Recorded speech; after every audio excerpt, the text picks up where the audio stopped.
S2 Hukum, suruh pilih 02. Rugi dong. Perkenalkan saya Abdul Arsyad. Dan saya Tom Lengo. Hidup mahasiswa! Hidup mahasiswa! Gimana kabarnya kawan-kawan? Berjumpa lagi sama aku Rizal Hadi Pratama di vlog jurnalis episode keempat.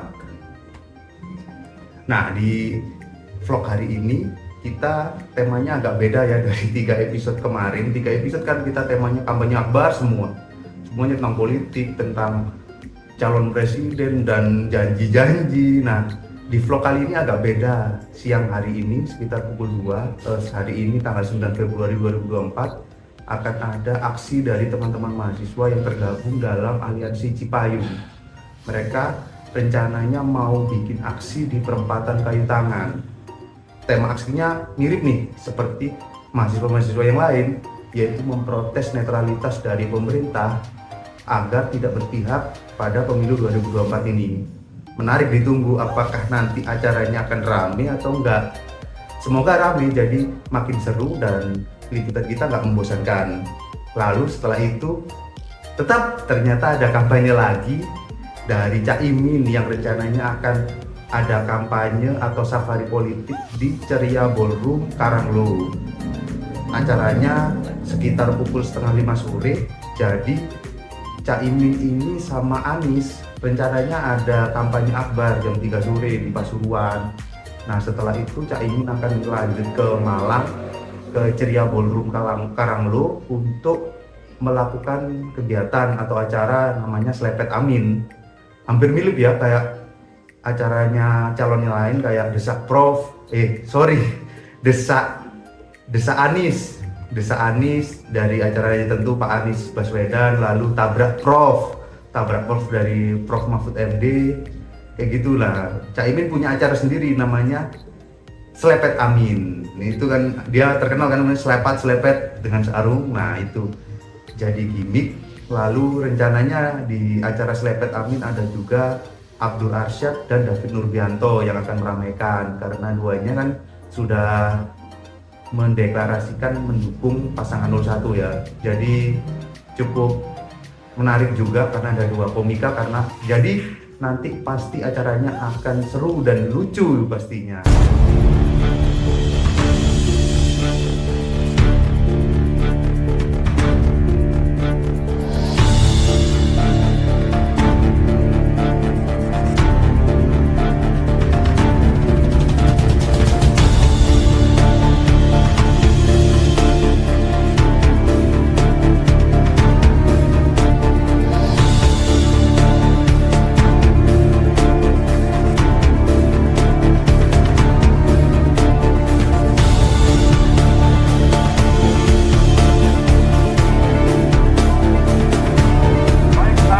Selamat siang untuk semua, selamat siang para rekan-rekan media, selamat siang masyarakat Kota Malang. Kami berada di sini dari Aliansi Cipayung Plus Malang Raya yang tergabung sejumlah 11 organisasi. Pada kesempatan ini kami akan menjembatkan seruan dengan judul Petisi Kayu Tangan. Pesta Kedaulatan Rakyat yang dilaksanakan setiap 5 tahunan. Sarana kedaulatan rakyat itu diwujud nyatakan dalam penyelenggaraan pemilihan umum atau pemilu.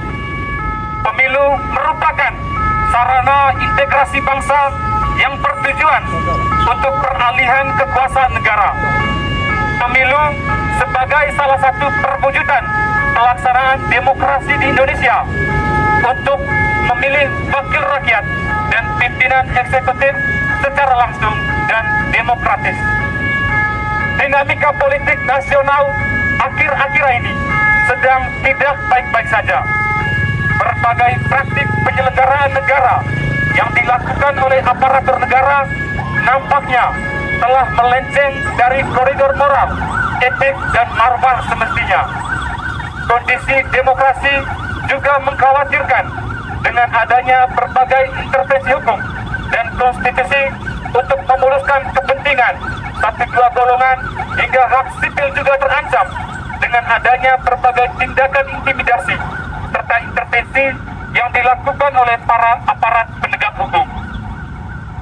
Pada awalnya, ketika Presiden Joko Widodo terpilih sebagai presiden pertama kalinya, ia dipuji karena semangat demokrasi yang diwujudkan dalam pemerintahannya. Pada penghujung kepemimpinan Presiden Joko Widodo sebagai sosok yang masih menjadi kepala negara, seharusnya Presiden menjadi penengah dalam kelancaran pesta demokrasi dan tidak berpihak kepada salah satu calon presiden dan wakil presiden. Hingga pada akhirnya Presiden Joko Widodo mengeluarkan pernyataan bahwa Presiden boleh berkampanye dan boleh memihak. Menurutnya bahwa Presiden, setiap orang memiliki hak politik.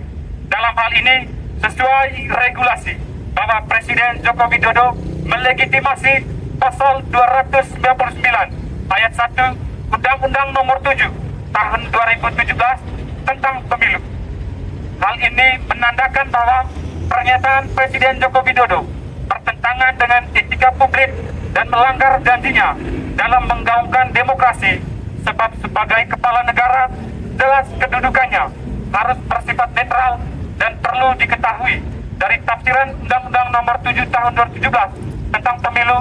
Presiden dan wakil presiden berhak berkampanye tetapi memiliki syarat cuti dan tidak memiliki tidak memakai fasilitas negara. Kecemasan akan sikap netralitas Presiden Joko Widodo yang akhir-akhir ini sudah banyak disuarakan oleh sivitas akademi seakan menjadi sinyal awas bagi Presiden Jokowi untuk menunjukkan sikap kenegarawanannya menjelang momentum pemilu 2024. Kami menyadari suara intelektual kampus adalah suara kebenaran dan suara penuh rasionalitas. Gerakan ini akan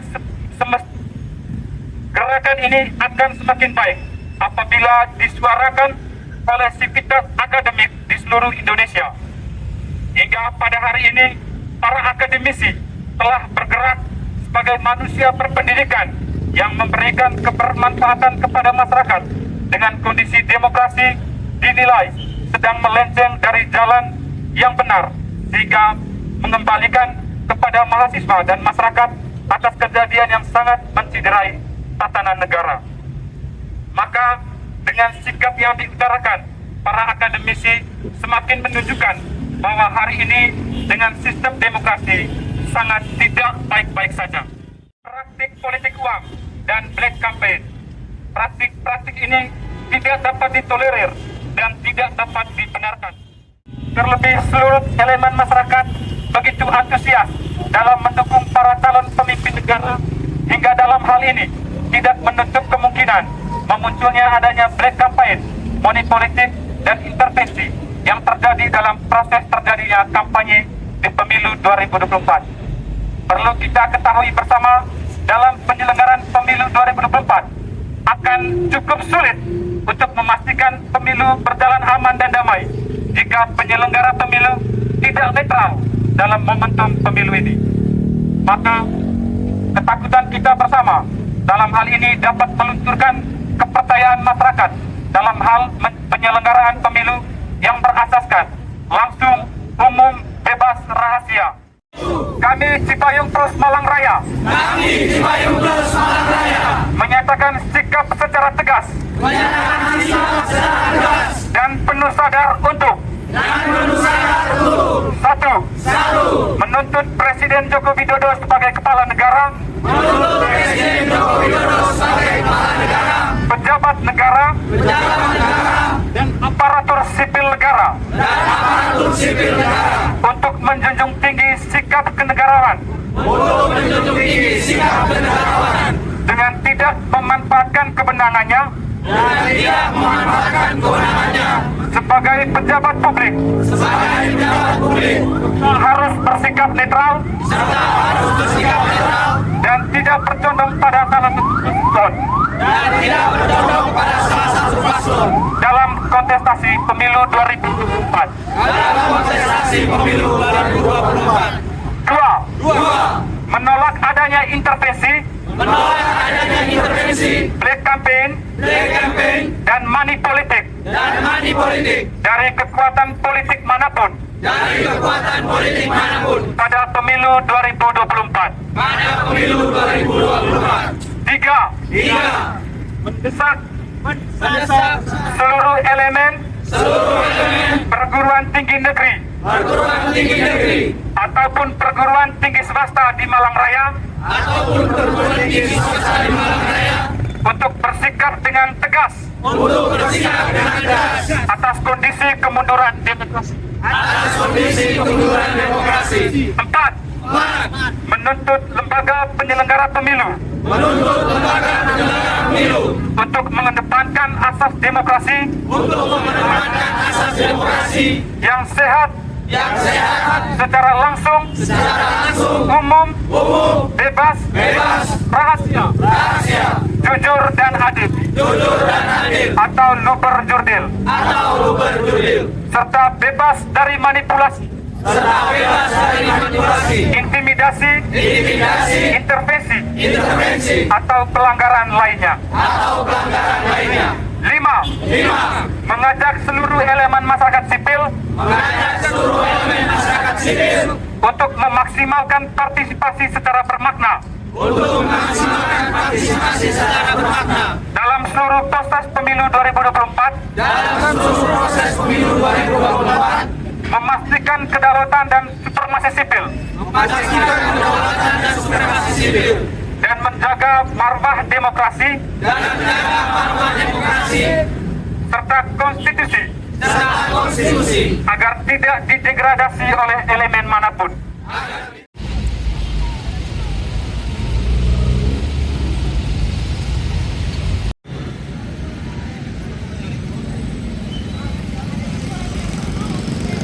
Demi apa ini mahasiswa sampai seperti ini?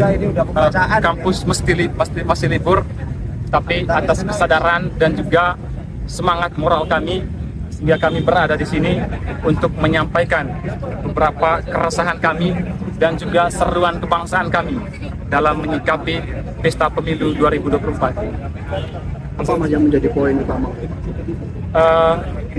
Di sini ada 5 poin yang menjadi titik pembahasan kami.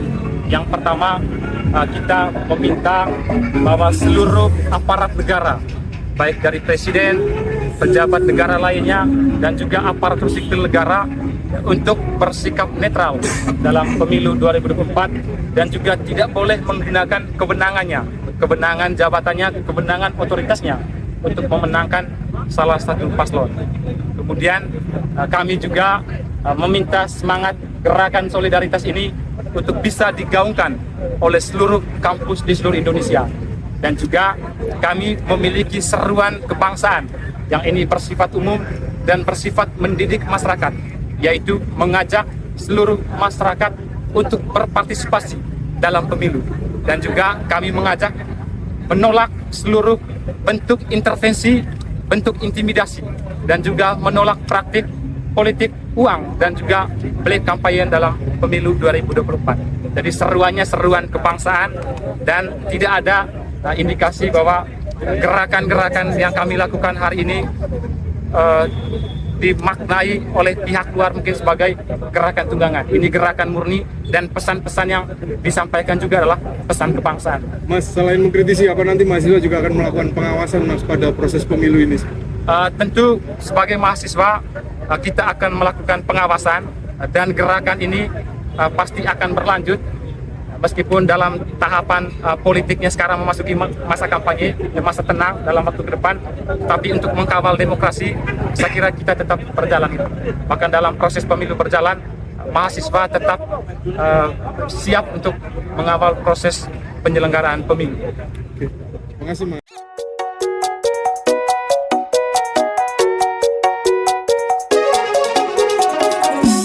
untuk perubahan, yo bilang amin. Hidup aman nyaman, yo bilang amin. Gampang pekerjaan, yo bilang amin. Bangsa sejahtera, yo semua amin. Banyak keadilan, yo bilang amin.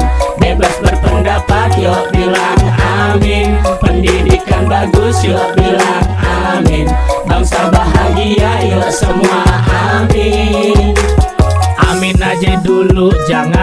ragu-ragu.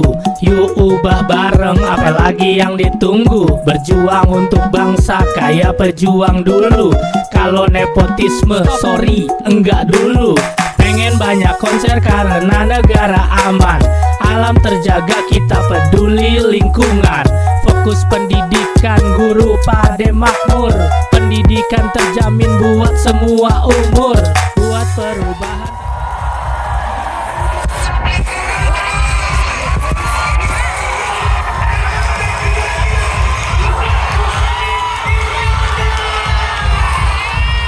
Kita belum kenalan. Oh ya, saya ini orang sudah tahu. Teman-teman, perkenalkan saya Abdul Arsyad.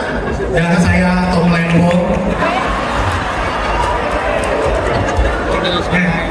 Mirip kan? Mirip ya? Mirip kan? Kalau Pak Tom Lembong itu 3 kata jeda, 3 kata jeda. Misal kayak selamat datang di segmen ini malam. Gitu, ada senyumnya dulu, lanjut lagi gitu. Tidak selancar ini berkami. Ada Amerika-Amerikanya. Tapi gua pengen juga dengan semangatnya Areng Malam. Kita tunjukkan kepada kota-kota di seluruh Indonesia bahwasanya semangat Areng Malam yang paling menyala. Kita buktikan, kita tunjukkan kalau Malang juga bisa bersuara.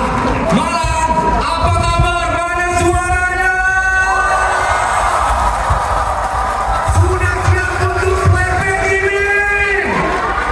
Musik bukan stand-up komedi, ini acara politik kampanye di sini. Yang dulu itu kita kumpulkan di lapangan, panas-panasan pakai baju partai, dikasih-kasih dibagi-bagi dalam bis, bendera segala macam, pulang dapat uang. Sekarang kalian datang, hujan-hujanan tadi, ongkos sendiri, pulang kalian tidak dapat uang loh.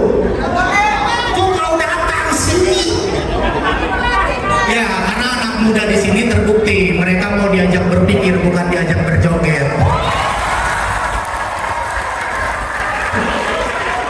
Kok bisa ada paslon yang jualan anak muda sampai tabrak konstitusi? Tapi anak muda ada di sini. Kok bisa? Menyala abangku. Tetap makan padi abangku. Oke. Nama-nama bakso gitu kan. Kan ada caha itu soto sih di Surabaya. Enggak, kalau di sosmed itu kita jadi kayak manggil admin gitu ya. Min. COD bisa nggak Min? Saya masih ready nggak Min? Kayaknya di sini buka konveksi deh. Itu kita naik ya. Kita naik ini jam kuliah sudah mulai. Kita naik LG sama GL tuh. Naik dari subuh asar baru dia jalan. Nongkrong aja dia Allah ya. Kadang tuh kita naik, syukur-syukur kalau sopirnya ada. Kadang-kadang sopirnya tidak ada. Tapi kita naik tuh ini sopir di mana ya? Tiba-tiba kalau sudah penuh baru sopirnya ngomong tuh. Sorry. Astagfirullah. Ya mudah-mudahan Malang punya transportasi publik yang bagus, yang tidak perlu ketem-ketem, kita jalannya cepat. Amin. Keluarga korban tragedi Kanjuruhan yang merupakan pelanggaran HAM berat, kita lihat sama-sama apresiasi spanduknya di sana. Ini juga ada beberapa spanduk rakyat Caimin di belakang juga usut tuntas tragedi Kanjuruhan. Memang kalau datang ke Malang rasanya sangat sulit untuk melupakan tragedi tersebut, teman-teman. Saya sampai merinding. Jadi Bapak silakan perkenalkan diri dan silakan curhat ke Gus Imin apa yang ingin disampaikan. Bismillahirrahmanirrahim. Assalamualaikum warahmatullahi wabarakatuh. Pertama-tama terima kasih Gus, kita diberi kesempatan menyuarakan isi hati kita selaku orang tua korban. Jadi kami berharap mudah-mudahan Gus bisa jadi RI 02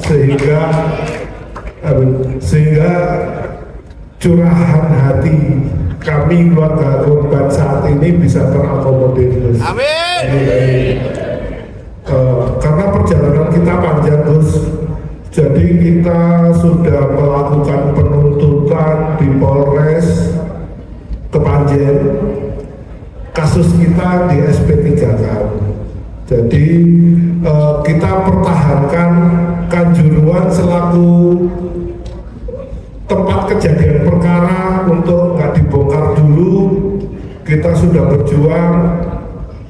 Katanya sudah pernah terjadi rekonstruksi di sana, sudah diadakan rekonstruksi. Padahal kita semua keluarga korban nggak pernah ikut diajak rekonstruksi.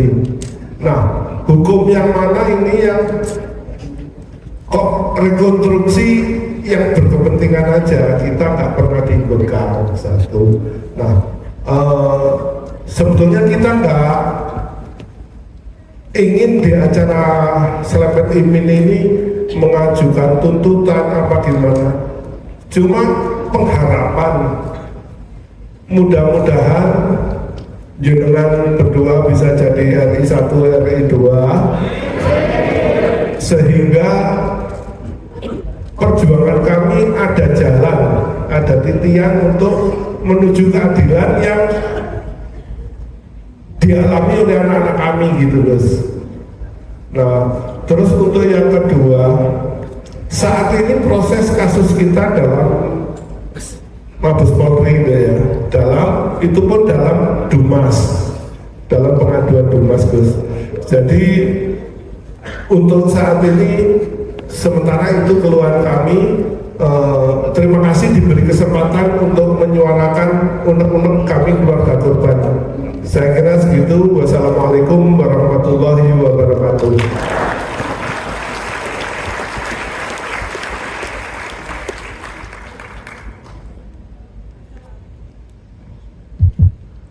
Assalamualaikum warahmatullahi wabarakatuh.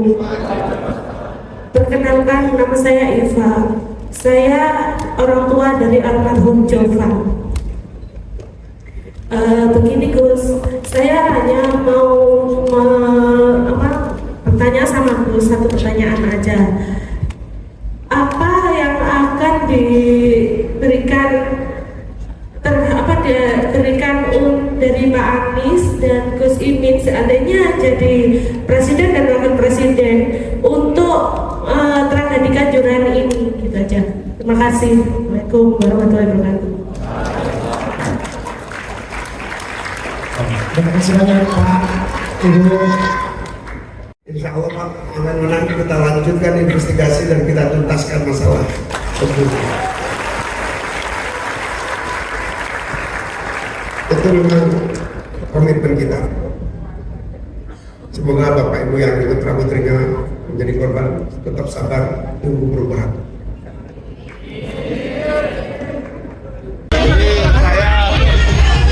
Mendapatkan protes dari teman-teman soal pernyataan saya yang mendoakan Saiful Huda jadi Menteri Pendidikan. Saya mendapatkan protes dari teman-teman di Jogja, dari teman-teman di Surabaya. Mereka bilang janganlah menunjuk-nunjuk sendiri sebelum ngobrol sama Mas Anies. Karena itu tadi kemarin saya sampaikan itu spontan saja. Karena itu soal menteri kabinet, soal apa sama sekali belum ada keputusan. Tentu ini akan menjadi keputusan yang dibicarakan bersama Mas Anies. Terima kasih atas protesnya, banyak sekali yang WA saya. Saya mohon maaf karena itu spontan saja saya mendoakan Saiful Huda yang kebetulan di depan mata saya. Tidak bermaksud untuk mendahului ataupun bermaksud untuk mementingkan pertemanan saya, enggak. Terima kasih. Terus kenapa membuka kembali soal tragedi Kanjuruhan? Apa komitmen Anies terhadap kasus ini? Ya saya kaget ternyata ada korban Kanjuruhan yang anaknya meninggal, datang ibu-ibu dan tim mereka terus katanya tidak akan pernah berhenti mengejar keadilan. Nah tentu ini saya harus respon, ini kita lanjutkan dan ini menjadi komitmen kita karena pada dasarnya semua bentuk peristiwa kemanusiaan termasuk kematian dan pelanggaran hukum, pelanggaran HAM itu harus kita tuntaskan karena pihak-pihak yang belum terima sehingga harus ada satu kepastian di dalam hukum yang adil. Terus soal kampanye ini apa himbauan Gus Amin? Ya, Minggu Tenang kita akan menyelenggarakan doa bersama yang tidak lagi kampanye. Semoga semuanya juga melaksanakan hal yang sama, doa bersama. Semoga semuanya pemilu lancar, adil, langsung bebas. Gus, kenapa hari terakhir kampanye ini memilih untuk berdialog gitu, Gus? Iya, saya kira kalau ada waktunya sebetulnya kita ingin lebih banyak lagi ya menerima masukan, berdialog, mencari formula bersama. Toh pada akhirnya kita akan memperbanyak referensi pengambilan keputusan, sehingga begitu Amin mendapatkan kepercayaan, sudah langsung partisipasi masyarakat akan tinggi, karena itulah yang menjadi tuntutan dan harapan. Salah satu kunci sukses pembangunan kita apabila rakyat terlibat. Nah, nanti kita pun begitu, dalam mengambil keputusan rakyat harus memiliki akses aspirasi, sehingga tuntutan mereka punya penyaluran. Kalau tidak melalui pemerintah, melalui DPR. Tapi kalau dua-duanya buntu, akhirnya gerakan itu berjalan. Gus, ini Jatim, Gus. Aspirasi yang paling Yang paling menonjol sebetulnya pengangguran yang paling tinggi. Yang kedua, biaya kuliah beasiswa yang mereka rata-rata di Bandung, di Jogja, di semua kota ya, rata-rata keinginan mendapatkan biaya bantuan biaya bagi mahasiswa yang kurang mampu. Artinya apa? Kita nanti harus memperbanyak beasiswa. Gus, ini kan sejumlah survei menunjukkan bahwa Amin makin berpeluang maju di putaran kedua seperti Amin ini target. Jadi kampanye putaran kedua ini seperti ini bakal dilanjutkan atau seperti apa? Ya, moga-moga pasti semua metode kampanye kita gunakan. Salah satunya selpet, desa, bahkan kolaborasi selpet dan desa. Bahkan yang kita belum bisa laksanakan segmented. Kemarin ada permintaan segmentasi khusus profesi, misalnya segmentasi khusus peternak, selpet dan desa di bidang tertentu. Gus, di program Amin itu pers menyalah segmen khusus dari program selain bukan. Hari ini hari pers, apakah ada penyampaian kepada seluruh wartawan? Ya, selamat dari pers nasional. Kita ikut bangga perkembangan para jurnalis pers kita semakin luas, kemudian mampu beradaptasi dengan kemajuan teknologi. Nah, tetapi prinsipnya pers nasional punya sejarah yang harus dijaga, yaitu kemampuannya menjadi pengawal persatuan, kecerdasan kehidupan bangsa. Dan selamat kepada seluruh yang masih terus eksis untuk memberikan pelayanan berita kepada rakyat, sehingga tetap menjadi punya peminat-peminat dari masyarakat yang sangat tinggi. Terkait pers sendiri, pendapatnya seperti apa? Kebebasan pers mutlak harus dijaga. Bahkan kalau perlu jurnalis memiliki hak untuk bebas dari tuntutan menyangkut pemberitaan yang valid. Tapi ini ada potensi satu putaran ya survei itu. Menanggapinya bagaimana ya? Saya nggak yakin ada satu putaran. Kalau ada survei yang memaksakan kehendak, itu menurut saya sih penggiringan. Penggiringan. Kalau TPN Ganjar Mahfud itu juga mengatakan survei internal mereka tuh 01 dan 03 yang masuk putaran kedua, sedangkan survei banyak lembaga survei yang merilis bahkan 02 yang paling unggul. Gus, itu gimana tuh? Ya, semua lembaga survei kan diuji nanti pada 14 Februari. Ya, kita akan tunggu aja. Apakah itu penggiringan, apakah itu persepsi, kita akan lihat aja. Survei kan hanya indikator, bukti konkretnya yang sensus itu apa coblosan. Tapi Amin yakin akan berhasil di putaran? Saya tidak bisa yakin atau tidak yakin. Kita tunggu 14 Februari, hasilnya insya Allah bagi Amin memuaskan. Gus, ini survei di Jawa Timur tertinggal jauh Amin, Gus. Gimana, Gus? Ya, itu surveinya yakin siapa? menang nggak? Tergantung surveinya. Halo kawan-kawan, ketemu lagi sama aku. Tadi kita udah ngikutin sepanjang hari kita ngevlog liputan dari siang sampai malam ini sekitar jam 8 malam. Ya cukup lumayan menyenangkan meskipun demonya ternyata nggak begitu ramai ya di perempatan Kayu Tangan. Ternyata cuma beberapa, mungkin sekitar 20-30 mahasiswa yang datang, tapi orasinya cukup menarik, cukup layak lah untuk diberitakan. Nah, yang seru itu tadi ternyata 4:30 kita datang ke Cemara Ballroom di Karanglo. Kita ketemu Cak Imin. Memang menyenangkan Cak Imin, orangnya memang humoris. Di dalam sana ya cukup bahaya yang dibahas, nyenggol kanan kiri, dan pertanyaan dari teman-teman yang aku nggak nyangka ternyata kebanyakan justru anak-anak muda ya. Kayaknya justru jauh di bawahku usianya, mungkin sekitar anak-anak usia 20-22 tahun dan di bawahnya. Nah itu ternyata aku nggak nyangka ternyata Cak Imin banyak audiensnya dari anak-anak muda dan banyak pertanyaan pun yang menarik, cukup serius dan lucu. Termasuk tadi dari orang tua tragedi Kanjuruhan ya yang datang, cukup mengharukan juga. Dan aku paling seneng memang wawancara Cak Imin daripada capres atau cawapres yang lain. Karena beliau kalau jawab pasti lugas dan panjang dan pasti menjawab ya. Makanya tadi doorstopnya cukup santai, cukup menyenangkan. Cak Imin tetap jadi orang yang energik dan ya itu tadi cukup menyenangkan, bisa dapat banyak artikel untuk ditulis nanti setelah ini, setelah makan ya. Dan nggak nyangka ternyata setelah kegiatan hujan deras dan ini nggak basah. Oke. Ya itu mungkin itu sehari kita ngevlog jurnalis episode keempat ini. Sampai jumpa di episode selanjutnya. Jangan bosan untuk nonton. Bye.